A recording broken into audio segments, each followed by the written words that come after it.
Дорогие братья, мы продолжаем рассказ про дочерей пророка, алейхиссалату вассалам. Как мы знаем, в прошлом уроке мы рассказали, как Абу Бакр и пророк, алейхиссалату вассалам, вместе переселились в Медину. Потом отдельно переселились оба дочеря пророка, Фатима и Рукуя, что их пути очень мучали. Но, как мы знаем, осталась еще одна дочь пророка, алейхиссалату вассалам, в Мекке, которая была замужем за кафира. Зовут этого кафира Амру, это Абул-Ас. Абул-Ас, сын Рабиа. Она осталась в Мекке одна, но она мусульманка, муж кафир. Итак, время проходит, и дни проходят, начинается битва. Первая битва в исламе — это Бадре с кафирами. И мусульмане победили их. В плене был среди них взят пророка, алейхиссалату вассалам, муж дочери Зайнаб, Абул-Ас. Он тоже вышел воевать с мусульманами. Итак, дочь пророка Зайнаб отправляет выкуп за мужа. А выкуп, что там было, это как называется, ожерелье, вот это, который, ожерелье, которое подарила Хадиджа, радийаллаху анха, дочери Зайнаб, когда она выходила замуж, Хадиджа ей подарила. И она эту вещь, ожерелье, отправляет как выкуп для своего мужа. Через кого отправляет? Через брата, мужа брата. Амру бин Раби, Амру его зовут. И говорит Зайнаб, вот этот выкуп именно пророка отдай, чтобы знал пророк, от кого и что отправил дочь Зайнаб. И скажи, вот это выкуп за мужа. Когда они дошли до Медины, Амру, брат Абул-Аса, кошельки она была какой-то, как можно сказать, кошелек или мешок маленький, и отдал пророку, алейхиссалату вассалам. И пророк открыл и смотрит, и пошли у него слезы. Глаза мокрые стали, говорят, слезы не пошли. Сразу видно, как ему это больно стало. И вспомнил тот день, когда Хадиджа подарил вот это ожерелье дочери Зайнаб. И молчит пророк, алейхиссалату вассалам, и сахаба сидят там рядом. И все, когда увидели пророка, что-то не то стало, и все тишина была где-то. И он начал вспоминать Хадиджа, радийаллаху анха, которая охватила сердце пророка, алейхиссалату вассалам.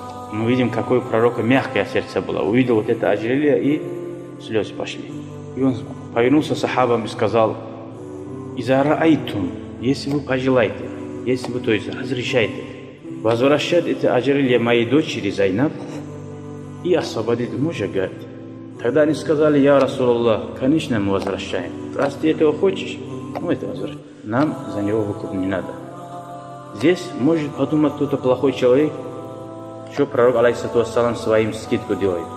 Пророк, алейхиссалату вассалам, не только своим врагам было такие моменты, когда они просили пощады. Пророк, алейхиссалату вассалам, без ничего их отправлял. Это не только своей дочери. Но однако он здесь вспомнил, он учит. К чему учит умму, общину? Великие люди, которые нам довели много чего, им что можно делать такие скидки. Когда много чего от них хорошее идет, их нас учит уважать семейство пророка, алейхиссалату вассалам. Хоть он заступничался уже за кафира. И во-вторых, все мусульмане, сахаба знают, когда пророк что-то хочет, это все от Аллаха, не от страсти, как у некоторых сейчас бывает правителей. Мы как знаем, мы про Фатима, когда пророк сказал: когда Фатима довольна, Аллах доволен, говорит. А как будет, если пророк доволен, Аллах доволен? Если пророк хочет, тем более Аллах хочет. Если она злая, Аллах злой. Но еще один момент. Пророк, алейхиссалату вассалам, мог просто взять, вернуть. Он советуется, просит разрешения. Как многие из хакимов это не делают. Никого они не спрашивают. Хотели, сделали. тот день, когда пророк, алейхиссалату вассалам, вернул ее, эти вещи ему же, он вернулся, пошел, где Фатима сидит, и Умму Кульсум. Они увидели, что пророк, алейхиссалату вассалам, печальный, обе дочери, и им сообщил пророк, что он сегодня увидел ожерелье Хадиджа, которое подарила, что и Зайнаб отправила как выкуп. Они оба трое сели и вспоминать про Хадиджа, дни, которые в Мекке провели, как Хадиджа им готовила, как Хадиджа носила в руке Фатима, и у них слезы пошли у всех. И пророк, алейхиссалату вассалам, как мать, хватит, дочерей обнимает, они взрослые, он взрослый, обнял, говорит, обоих вместе обнял, чтобы успокоить их, и всех пошли, говорит, слезы.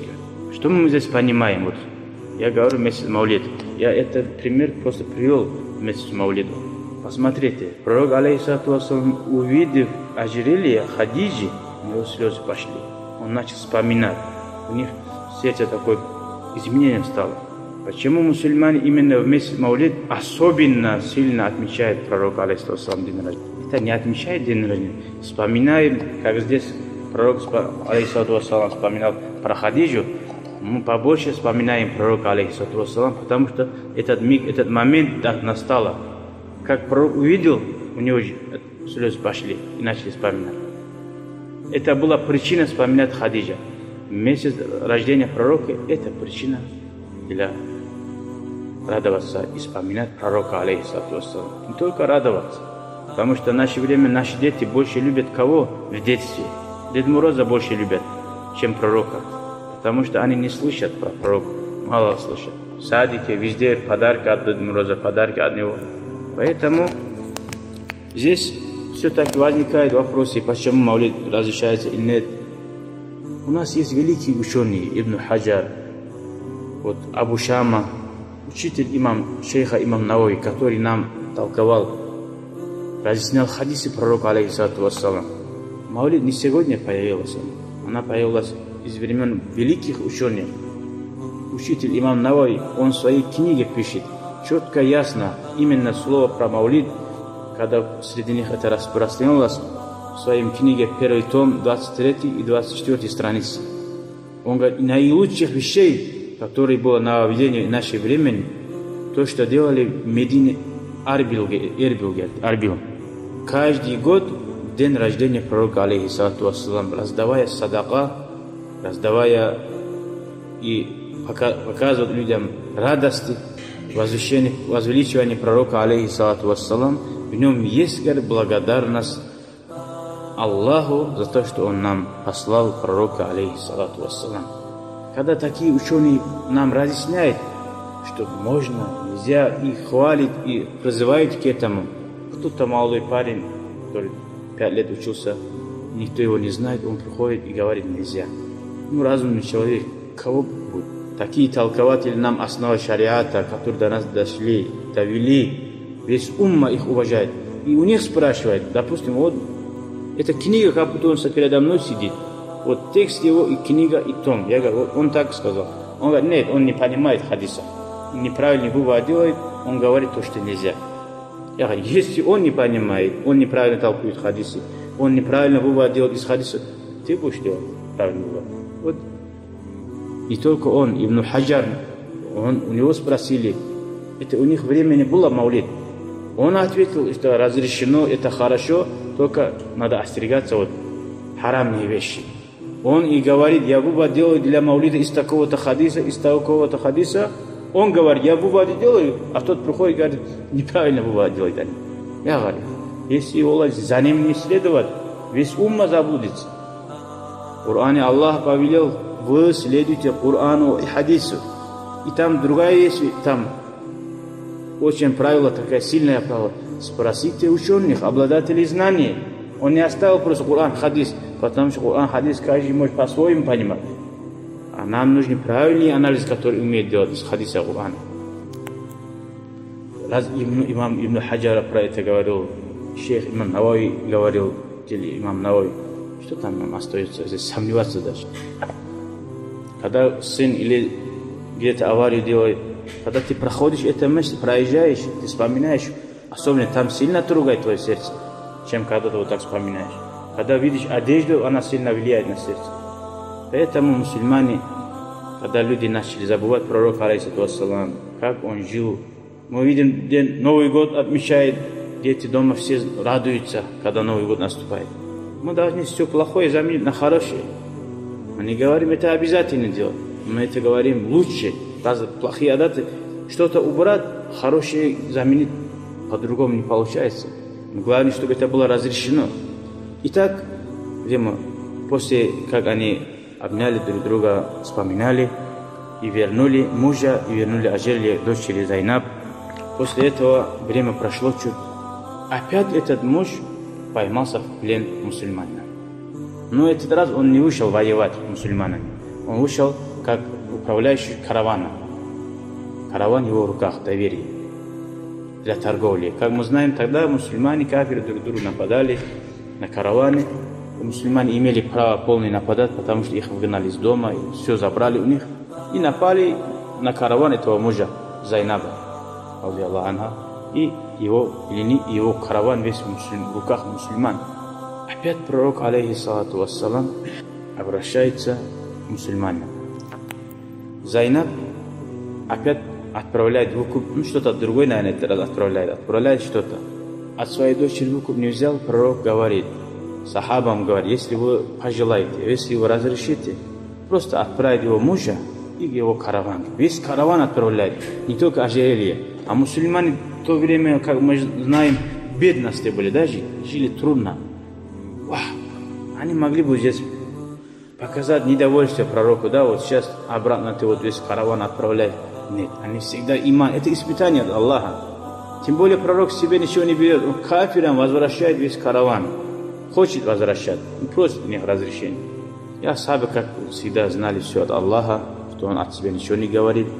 Вернули все и вернули.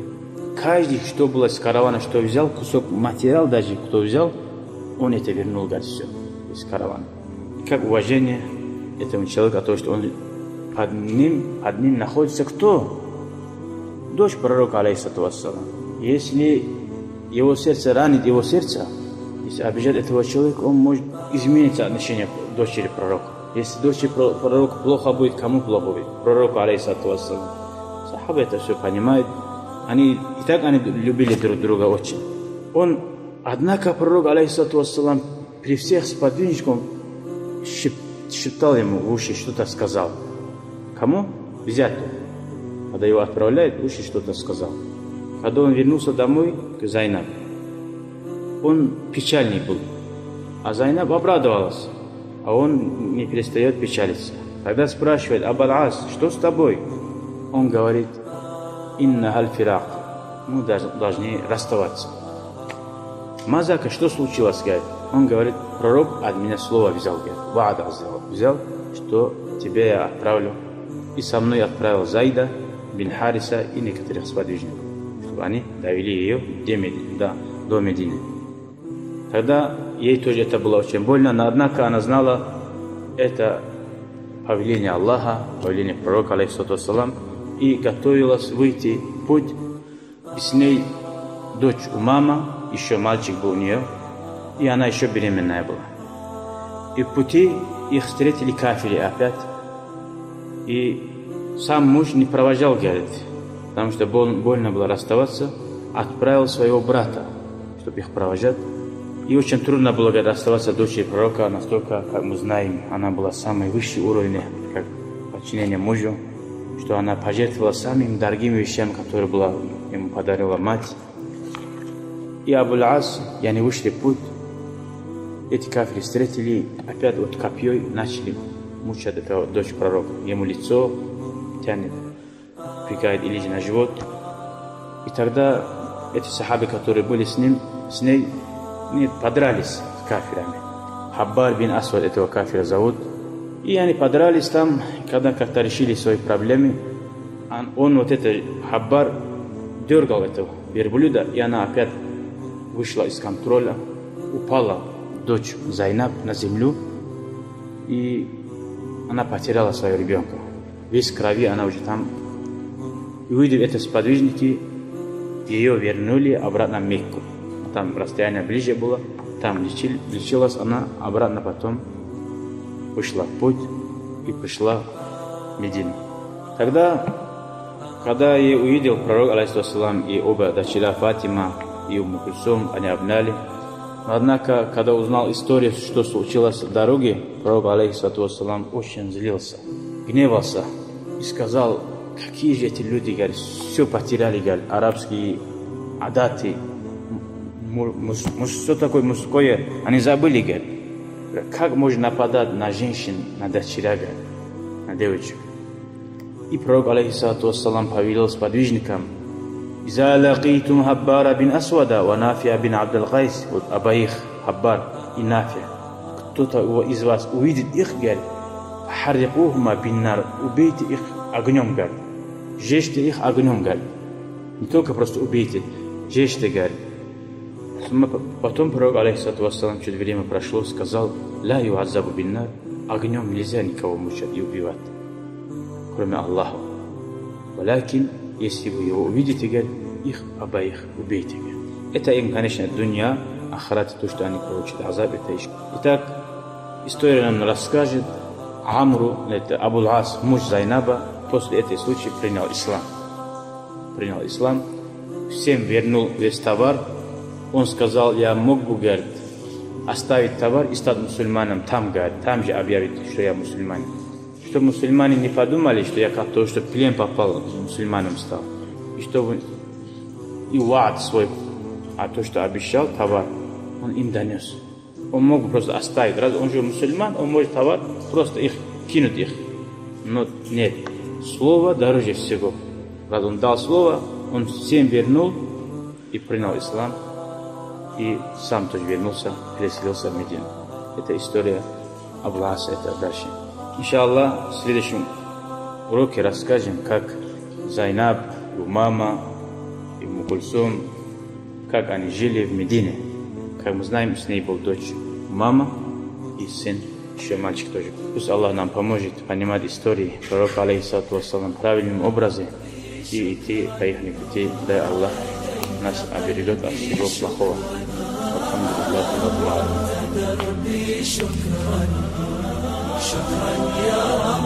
شكرا يا ربي شكرا هديت قلبي شكرا نورت دربي شكرا شكرا يا ربي